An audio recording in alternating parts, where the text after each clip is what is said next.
Quelles sont, si tu veux, les problématiques que tu rencontres le plus souvent lorsque un client lambda vient te voir? Qu'est-ce qui revient le plus souvent? Les problématiques que je rencontre, ça c'est bon que tu poses ta question-là parce que, mettons que les gens qui ont une maison à revenus, ils sont axés sur les dépenses. OK?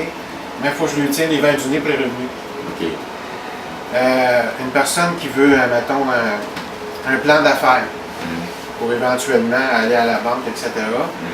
Cette personne-là démarre une entreprise. Donc, elle est plus axée sur les revenus que sur les dépenses. Excellent. C'est assez spécial de voir ce qui fait que là, ben là, je suis obligé de lui tirer les verres du nez pour les dépenses, puis de lui dire, ben, t'as pas prévu ci, t'as pas prévu ça, tu te déplaces en voiture, donc il y a des... Là, c'est tout un apprentissage à leur faire parce qu'ils n'ont pas pensé à ça. C'est un peu ça que je vois, là. Les gens qui sont pas, je dirais pas. Quel conseil donnerais-tu à une entreprise qui voudrait faire affaire à un... Il vaut la peine d'investir dans un comptable. Parce que quand vous faites votre comptabilité tout seul, vous ne faites pas les conciliations bancaires, vous ne vérifiez pas ce qui se passe dans votre compte de banque, vous perdez le fil conducteur. Et bien des fois, c'est comme ça que les entreprises se plantent parce qu'ils n'ont plus d'argent à payer les taxes à la fin parce qu'ils n'ont pas prévu ça. Si tu fais tes conciliations de taxes aux 3 mois, quand le client te paye, là, il te paye, on va dire, on va prendre des chiffres simples, OK? Tu factures 100$, le client te remet 115$. Il y a 15$ qui va à l'impôt, c'est pas à toi l'argent. Mais les gens voient le compte de banque, il y a de l'argent, c'est correct, on suit ça. On peut dépenser, on peut faire ci. Puis quand tu arrives, tu fais ta conciliation de taxes, puis tu as 10 000$ à remettre au gouvernement. Oups, l'argent n'est plus dans le compte. Là. Donc, de faire affaire avec un comptable, ça aide à structurer ces choses-là. Il y en a beaucoup qui font leur comptabilité tout seul. C'est correct quand c'est tout petit, puis que bon, ils s'arrangent à la même poche, là, dans le fond. Là. Ils sont capables de gérer ça comme il faut. Oui, ça c'est correct. Mais la plupart, ça serait mieux qu'ils fassent leur comptabilité avec un comptable. C'est sûr qu'en même temps, moi je vois les factures, puis je vois les factures qui manquent des paiements dessus. Parce que ça aussi, ça arrive. Les gens, tu factures 400$, puis les gens vont payer 380$, tu reçois le chèque, il y a 20$ qui flottent ici, là, dans un compte client, là, puis que si tu ne fais pas ta comptabilité, oups, ça vient de partir. Puis si tu en as plusieurs comme ça qui partent, ça peut être des milliers de dollars à la fin de l'année. Mais avec la montée des logiciels libres en ligne... Ça, j'avoue que ça m'a fait peur au début. Ouais. Comment tu entrevois le métier de comptable dans l'avenir? Est-ce que c'est une menace? Est-ce que c'est un outil.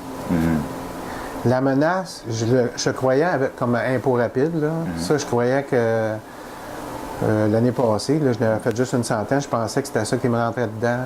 Beaucoup plus que le nombre de comptables, parce qu'il y a quand même plein de monde sur la rue. Là. On s'entend qu'il y a beaucoup de gens qui font affaire des comptables pour ça. Puis pour la comptabilité, ben, c'est surtout des logiciels comptables qu'il faut être quand même avoir des connaissances pour pouvoir les opérer. Ce qui fait que les gens, en général, vont utiliser plus Excel que la comptabilité pour faire un suivi. Mais Excel ne fait pas tout. Il ne fait pas les rapports, il ne fait pas... Si tu ne fais pas les liens, moi j'en fais des plans comptables sur Excel, mais je fais les liens aussi pour l'état des résultats et tout. Donc tout se calcule automatique, les taxes se calculent automatique, les conciliations de taxes se font. Mais moi je l'ai monté ce logiciel-là et je le vends aux gens qui veulent travailler là-dessus. Donc les logiciels comptables, c'est pas vraiment une menace, c'est plus un outil. Parce que nos connaissances à nous, ils ne sont pas dans le logiciel. C'est nous qui décidons, qui dit quoi faire au logiciel. Pour ce qui est des logiciels d'impôt, oui, ça a pris une part du marché. Oui, sur Internet, Impôt Expert avec son 15$, puis tu peux les faire toi-même. C'est intéressant. Oui, c'est facile de rentrer un T4, c'est facile de rentrer les papiers, mais ça ne dit pas tout un logiciel. Ça fait, une famille, ça ne fait pas le lien entre celui qui gagne moins cher pour prendre les médicaments. Ça prend pas. Il y a plein de liens comme ça qui ne se feront pas. Par exemple, l'approche humaine. L'approche humaine, c'est ça, et les connaissances qu'on a dans notre cerveau. Le logiciel, lui, il y a des choses qu'il faut lui dire. Il faut lui indiquer qu'on est monoparental. Il faut lui indiquer qu'on a certaines choses particulières. Si on ne le fait pas, j'aurais beau avoir un couple ici, sa mère elle a 70 ans et plus, puis son fils est là. Si je dis pas au logiciel, hey, il y a une personne, elle n'est pas à charge là, parce que la madame elle gagne son revenu de pension puis tout, mais il faut que je la mette à charge pareil pour pouvoir bénéficier de certains crédits pour lui. Mais ça, la machine, elle ne te le dit pas, ça. Exactement. C'est des connaissances acquises qui vont toujours demeurer allumées. La machine ne pourra jamais remplacer ça. Maintenant, comme je disais tantôt, il y a beaucoup de comptables, il y a des bons comptables, mais aussi des mauvais comptables.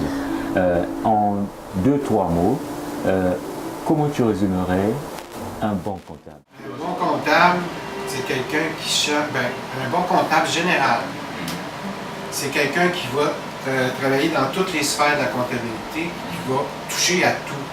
Pas juste les comptes payables, pas juste les ressources humaines, pas juste. Parce qu'ils deviennent spécialisés, ces gens-là, ils sont très bons dans leur domaine, mais dès que tu sors du cadre, un comptable qui fait juste de la comptabilité, dès qu'il tombe en fiscalité, il va faire des erreurs. Ça m'est arrivé, des gens qui sont arrivés des bureaux comptables avec des erreurs dessus, il a fallu que je fasse des redressements. Moi, c'est sûr que je développe une expertise au niveau de la fiscalité parce que j'adore ça, mais la comptabilité, pour moi, ce que j'ai appris au cégep, je veux l'appliquer ici. Ce qui fait que je veux faire la comptabilité générale. Je ne veux pas être spécifique au compte payable, ni au compte à recevoir. J'en veux pas de ça. Je veux être ça. Je veux tout pour garder le lien, garder l'expertise tout le temps, me mettre à jour dans tous les domaines. Donc, un bon comptable, c'est quelqu'un qui se tient à jour dans tous ces domaines-là. Si vous voulez avoir, mettons, comme Céline Dion, elle a plus besoin d'un comptable sur sa comptabilité, puis elle va avoir besoin d'un CA aussi pour. Parce qu'elle, c'est quand même une grosse organisation. Elle va avoir besoin d'un CA qui connaît plus toutes les facettes légales de la comptabilité, etc. Mais ça va y prendre un fiscaliste, pareil spécialisé là-dedans, parce que le comptable, lui, il va avoir des membres. Mais pour monsieur tout le monde, une personne comme moi, c'est parfait, parce que je touche à tout. Excellent, c'est parfait. Alors, Jacques, est-ce que tu aurais, comment dirais-je, un dernier mot? Ben, j'ai une bonne expertise en comptabilité générale. Je connais aussi beaucoup vos besoins. Et ce qu'on a de particulier ici, c'est qu'on vous représente auprès du ministère.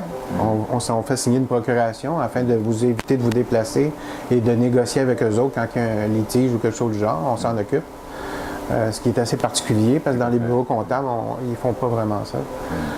Ensuite de ça, la discrétion, l'honnêteté et surtout l'aspect pédagogique qu'on a parlé aussi, là, ce qui est assez particulier, ce qui fait de moi un bon candidat pour tous vos besoins en finance. Excellent.